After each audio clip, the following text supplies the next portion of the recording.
the dead never die. Over the hill. Over again. Touch the jewel.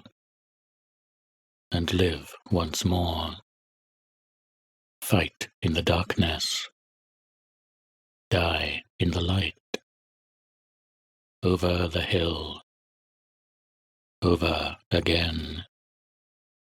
Ashlyn recited the prayer to herself as she clasped her hands together. She drew her sword and laid it out before her, and, with one slow motion, cut a straight line across her palms. A prayer to the god of death served one well in the waste, although not everyone had the clarity of mind to realize that. Her master, Lord Hubris, looked down at such shameful displays of faith. He hated most gods, but was particularly resentful of Abiert. Ashlyn wasn't sure why, but she knew better than most not to question Lord Hubris. Still, she would never forget the things her mother taught her, and what Lord Hubris didn't know wouldn't hurt him. The dunes weren't more than 2 days' walk from Portsmouth, and Ashlyn spent the majority of that time wondering exactly what it was Lord Hubris wanted from this Ketu. He had been particularly interested in one of the old wonders. Something square, made of metal with a face of black and white. She hoped she had enough room in her satchel. Somewhere in the distance, the undead shuffled through the sands.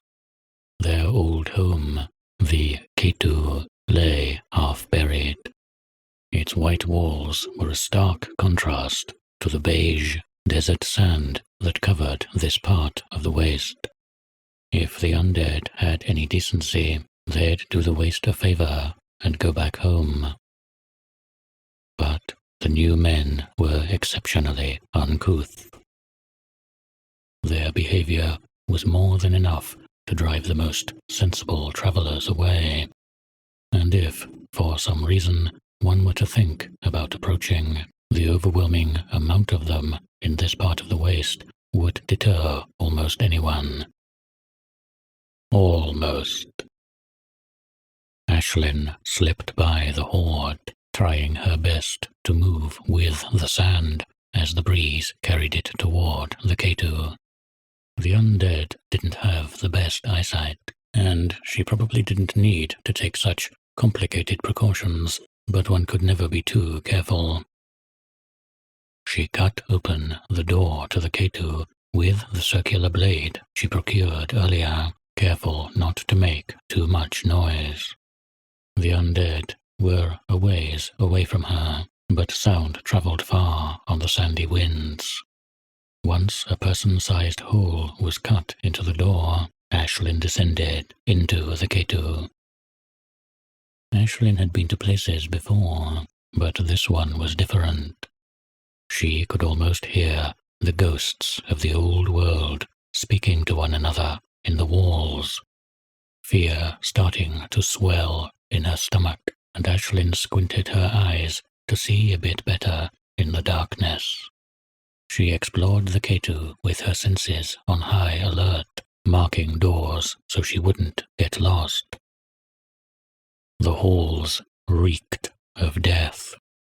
Ancient blood spatter stained the metal walls dark red, and the ghosts spoke in great volumes near those spots. Ashlyn's imagination began to wander as she discovered more bodies the further down she went.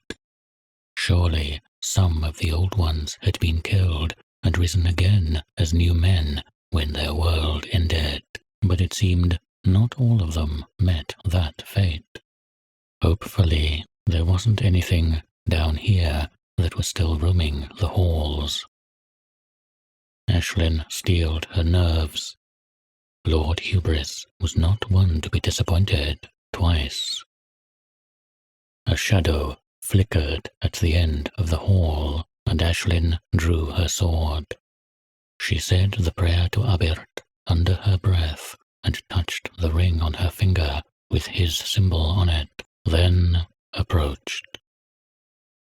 Ashlyn tightened her grip, ready to decimate whatever had cast the shadow at the end of the hall. The Ketu was home only to monsters and wonders, a lesson Ashlyn learned when she was a much younger, more naive explorer. She held her sword high above her head as she crept around the corner and braced herself.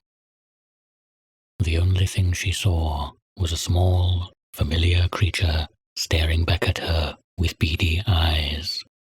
It was about half her height and far too fluffy to be spelunking on its own.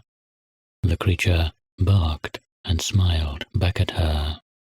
Ashlyn wondered how it got this far down unharmed, and then she spotted the hole in the ceiling that led to the surface. She shook her head. "Alpine, you foolish beast. You scared me half to death." Alpine barked, her tail wagging furiously.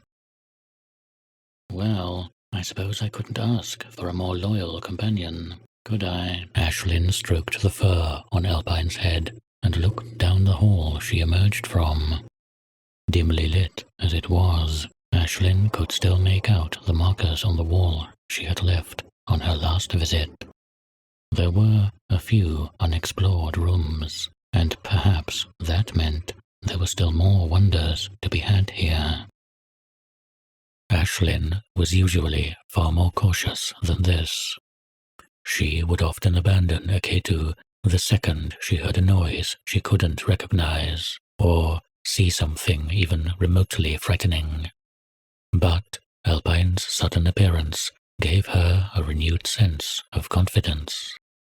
The dog could drill holes through solid steel like it was swimming through water. Between Ashlyn's own skill with the blade and Alpine's ability, most of the creatures in the waste, and the Ketu as well, stood no chance against them. Ashlyn approached a door she hadn't marked. The strange device that hung on the wall to the door's right had a red light above 9 strange symbols. The symbols were from the old times. Ashlyn had seen them before in the ancient texts. She did not know what they were, only that pressing down on them in the right order occasionally opened doors in the Ketu. She tried pressing on the symbols in a dozen different combinations, and the light remained red still. She tried the combinations of other doors in the Ketu, and the light remained red. She tried pressing all the buttons at once, and the light remained red. Alpine barked. "Ah, you're a genius, Alpine," Ashlyn smiled. She pointed at the door. "Have at it." The beast beside her barked again and started shaking as if he were trying to dry himself. Soon he picked up speed, and soon after, Alpine's body was little more than a blurry mess of rotating fur. The ground trembled as Alpine stepped forward. His nose pierced the metal with ease, and soon after, the door slid open. The stench of ancient air assaulted Ashlyn's nose. She cringed. And then she panicked as a deafening noise echoed through the halls. "Ger's forge." The noise did not stop, nor did it show any signs of getting any quieter. Alpine barked and growled at the ceiling. A voice was saying something in the old tongue, but Ashlyn couldn't recognize what it was saying. If she wasn't in the middle of a heart attack, perhaps she could have raked her memory and figured it out. But at that moment, Ashlyn was solely focused on getting as far away from the Ketu as she could. Ashlyn snatched the object from within the room and stuffed it in her satchel. Luckily, whatever lived in the room above, she discovered it was small, although in her haste, Ashlyn didn't get to look at what she had grabbed. All she knew was that it was a metal cube, and she prayed to Abert that it was the wonder Lord Hubris asked her to find. Alpine was barking up a storm just outside. Soon enough, he would start shaking, and Abert knows how far down he would dig before he stopped. As soon as she left the room, Ashlyn knelt down and stroked Alpine's fur.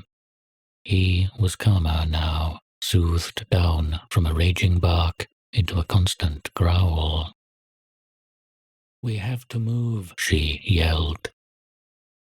And out into the halls they ran. Ashlyn followed the path she had marked on her way in, and soon found herself at the entrance to the Ketu. She looked out into the waste and noticed a rather large cloud of dust approaching from the west. Were dust clouds supposed to move that way? It wasn't like anything she had ever seen before. Were those people? The horde of undead turned their heads east as they heard a noise in the distance. They had wandered far from the hole in the ground they crawled out of, but 1,000 years of undeath takes its toll on the brain. After a few years of walking in one direction, they all eventually stopped wandering and started waiting. They were human once, as all new men were. The Ketu was their home, and the last place many of them saw before they perished. A few of them came here for salvation before the old world ended.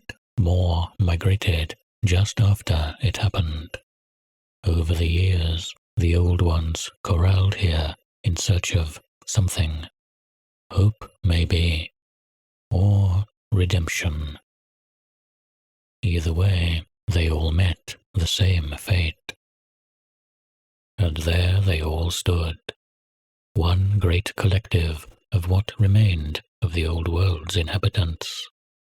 The horde of orange and white shuffled aimlessly in place for the last 1,000 years. Most everyone with the slightest inkling of common sense avoided them. Most everyone around this part of the waste kept quiet and to themselves, for they dare not alert the horde.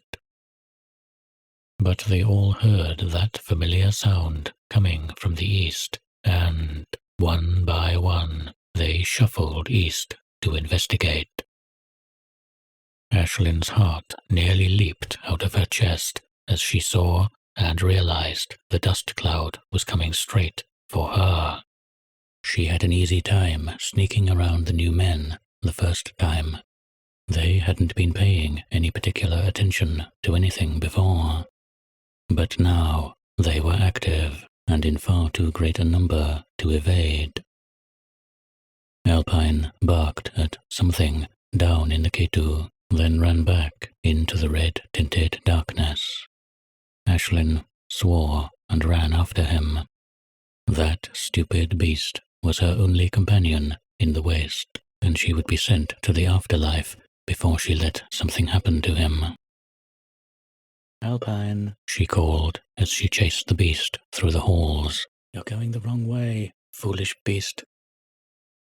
But Alpine did not relent in his pursuit. Ashlyn tried to peer through the darkness, but couldn't see anything clearly aside from Alpine in front of her. The beast barked at nothing. Ashlyn tried to calm him, but nothing was working. Then Alpine flew through the air into the wall. He let out a whimper as all his breath escaped him at once.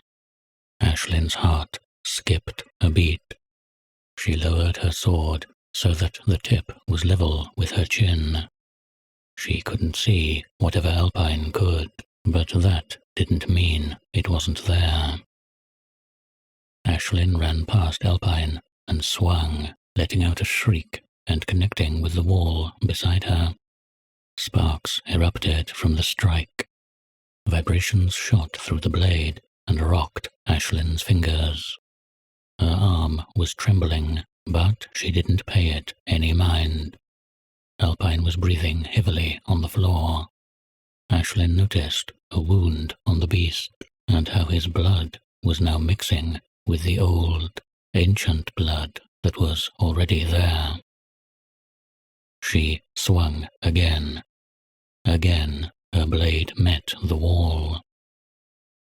Whatever she couldn't see struck her from behind and sent her face first into the floor. She rose to her feet on uneasy legs. A trickle of blood leaked out of the crack on her nose. She touched it and winced. Then she felt a hard blow to her side and another to her back. Ashlyn slashed through the air time and time again, meeting nothing. Alpine's whining was getting quieter. Ashlyn rose to her feet and swung once more, finally connecting to something. She couldn't tell what she hit, only that it screamed like her. Her sword vanished, stuck in whatever it was that she couldn't see. It said something in the old language, then cursed her in the common tongue. "God damn it," the unseen thing said. Her sword appeared out of thin air, clattering on the floor. Ashlyn, understandably confused, ran to comfort Alpine. The bleeding was mostly superficial, and Ashlyn said a quick prayer to Abirt. She turned to the nothing, grabbed her sword, and spoke. Hello? A head emerged, dark-skinned, with matted hair. A thick beard sat on its chin, and there was a glistening red line running down the head's face over its left eye. The head stared back at her on an angle. It furrowed its brow as it said something she didn't understand. What? The head said something else, this time sounding a bit different from the first language it spoke. Ashlyn still didn't understand. I don't understand. The head sighed. It appears I must speak this guttural language of yours. The new men will be upon us soon. You need a suit. You could have killed Alpine. You triggered a breach. Ashlyn pushed her satchel behind her and backed up against the wall. I'm just an explorer. The head blinked twice and sighed. Of course you are. This way. Leave the dog. He'll only slow us down. Dog? Ashlyn heard of dogs before, but all she knew that they had 4 legs and fur. Alpine was far too furry, and had far too many legs. Either way, Ashlyn scooped up Alpine and ran after the head. It led her down further into the bowels of the Ketu, down twisting corridors with cracked floors, rusted walls, and splattered blood. The voices of the ghosts rang in her ears, even louder than the noise screaming at her overhead. They stopped at a room. The symbols next to it pressed themselves, and the door opened. Inside was a yellow mass of machinery, unlike anything Ashlyn had ever seen before. It looked like a human, only larger and far bulkier than it ought to be. The tangled mess of wires and tubes at the joints frightened her. Just staring at the machine made her uncomfortable. Get in. the head ordered. But the ceiling shook above them. The new men had come home. Get in the damn suit. Ashlyn looked at Alpine. The beast stared back at her, but it was still weak. She placed him on the floor and steeled her nerves once more. She said a prayer to Abirt and approached the machine. It stared back at her through a cold, unfeeling helmet. It was alien to her. Another tremor from above drove her to step inside. The inside of the machine was oddly warm. Ashlyn felt as if she had eaten a feast for kings. All her fatigue disappeared almost instantly. She rose on uneasy feet and looked down at herself. Alpine was on his feet now and started barking. Good, the head said before vanishing. All we've got to do now is wait. Why are you helping me? She asked. I'm not. Before Ashlyn could ask another question, the new men were upon them. Ashlyn raised the sword to meet them, but they ignored her. The new men shuffled in the room and sniffed the air, but none of them attacked. Ashlyn let out a breath she didn't know she was holding and walked through the empty halls of the Ketu. She couldn't see the head anymore, but at least Alpine was following her. Lord Hubris would not be happy to hear about this.